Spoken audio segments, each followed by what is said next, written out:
আজকে একটা শিরোনাম দেখছি, এখন অবসর চান ক্লান্ত ফখরুল। মির্জা ফখরুল ইসলাম আলমগীর তিনি বলছেন, আমি অনেক ক্লান্ত, আমি একটু অবসর নিতে চাই, এনাফ ইজ এনাফ। কেন অবসরের কথা বলছেন? তিনি সময় টেলিভিশনে একটা সাক্ষাৎকার দিয়েছেন, সেই সাক্ষাৎকারে কিছু কথা বলেছেন, বেশ বিস্তারিত দিক আছে। তবে তার আগে বলি, এই সাক্ষাৎকার দেওয়ার কয়েকদিন আগে মির্জা ফখরুল ইসলাম আলমগীরের সঙ্গে আমার দেখা হয়েছিল সিঙ্গাপুরে। তিনি মির্জা আব্বাসকে দেখতে গিয়েছিলেন, আমিও দেখতে গিয়েছিলাম। তো হাসপাতালে দেখা হয়েছে এবং মির্জা আব্বাসকে দেখার পর কিছু সময় কথা বলার সুযোগ হয়েছে একান্তে। যেহেতু ব্যক্তিগত আলাপচারিতা, আমি সেটি প্রকাশ্যে আনতে চাই না। তখন আমার একটু মনে হয়েছে ওনার হতাশার দিক। আমি কিছু কথা বলেছি, তিনি প্রতিবাদ করেননি, তিনি শুনেছেন।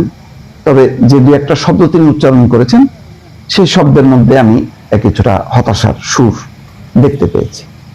কিন্তু দেখেন, আমি একটু অবাকই হলাম, তিনি তার স্ত্রীকে নিয়ে সিঙ্গাপুরে এসছেন, 5-6 দিন থেকেছেন, সিঙ্গাপুরে বিভিন্ন টেস্ট করেছেন।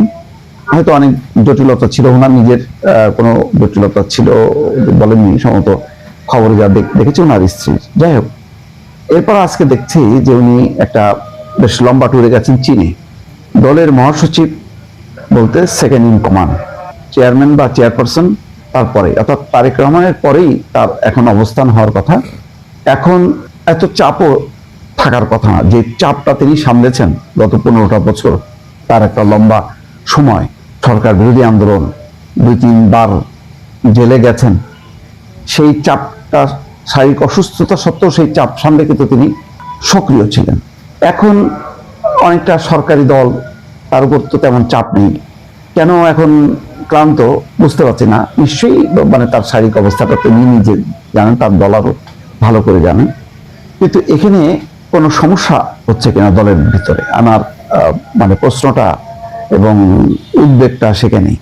এখানে সিনিয়র জুনিয়র এরকম কোনো ব্যবধান তৈরি হলো কিনা, আবার তারেক রহমানকে ঘিরে একটা বলয়, তার বাইরে ছিটকে পড়া আর একটা বলয়, তার একটা দ্বন্দ্ব সংঘাত ভেতরে ভেতরে তৈরি হচ্ছে কিনা, যার কারণেই এই ক্লান্তি বা অবসর নেয়ার চিন্তা মির্জা ফখরুল ইসলাম আলমগীরের, এটা হলো কিনা এটা আমি এখনো পরিষ্কার না। কিন্তু সিমটম, অনেকটা রোগের সিমটম এগুলো। এটা যদি হয় তাহলে দলের অনেকেই আস্তে আস্তে কিন্তু নির্জীব হয়ে যাবেন, অনেকেই আর কথা বলতে চাইবেন না, নিষ্ক্রিয় হয়ে যাবেন। সেটাও আবার দলের জন্য ক্ষতিকর। দল এখন এমন একটা পর্যায়ে, আগে ছিল ক্ষমতায় আসার জন্য একটা চ্যালেঞ্জ, রাজনৈতিক আন্দোলন সংগ্রামের একটা চ্যালেঞ্জ। সেই চ্যালেঞ্জ দলের সিনিয়র জুনিয়র সবাই সম্মিলিতভাবেই পালন করেছে। আর এখন দল ক্ষমতায় আসার পর এই চ্যালেঞ্জটা এক অর্থে মনে হয় যেন সরকারি দল এখন খুব একটা কাজ নেই না।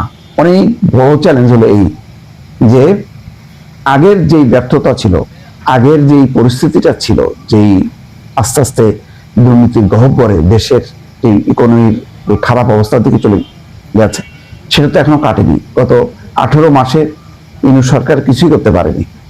এখন সামনে যদি সেটা পুনরুজ্জীবনের জন্য সবাই মিলিতভাবে যদি চেষ্টাটা না করে, একা তারেক রহমানের পক্ষে কি সম্ভব? ওয়ান ম্যান শো বাংলাদেশে 15টা বছর মানুষ দেখেছে, সেটা কিন্তু সফল হয়নি। একটা বড় টিম দরকার, যেখানে চমৎকার কম্বিনেশন থাকবে সিনিয়র জুনিয়র। নির্বাচনের সময় সেই নমিনেশনের ক্ষেত্রেও সেই কম্বিনেশনটা দেখা গেছে, কিন্তু সরকার গঠনের পর এসে সেই জায়গাটা হোঁচট খাবে কেন, এটা আমার প্রশ্ন।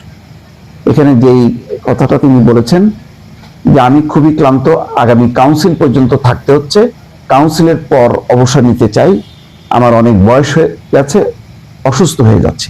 কথাগুলো সবই ঠিক আছে, কিন্তু সেটা হতাশা থেকে নাকি সত্যি সত্যি, এটা আমার কৌতূহল আছে। তিনি বলছেন, এই ধরনের প্রত্যাশা আমার কখনই ছিল না, রাষ্ট্রপতি হওয়ার আকাঙ্ক্ষা আছে কিনা।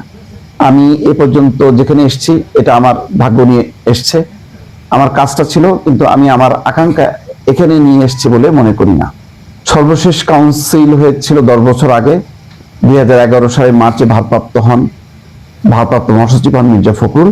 2016 সালে কাউন্সিলের পর সামলাচ্ছেন মহাসচিবের দায়িত্ব মির্জা ফখরুল ইসলাম 86 সালে সরকারি চাকরি থেকে পদত্যাগ করে সক্রিয় রাজনীতিতে যোগ দেন। যাই হোক, এখন এই বছরে হয়তো কাউন্সিল হবে, সেই কাউন্সিলে মহাসচিব পরিবর্তন হবে, এটা কোন ইঙ্গিত পাওয়া যাচ্ছে। কিন্তু তার আগেই তিনি অসুস্থ, ক্লান্ত, অবসর নিতে চান, এই কথাগুলি বলতে পারেন।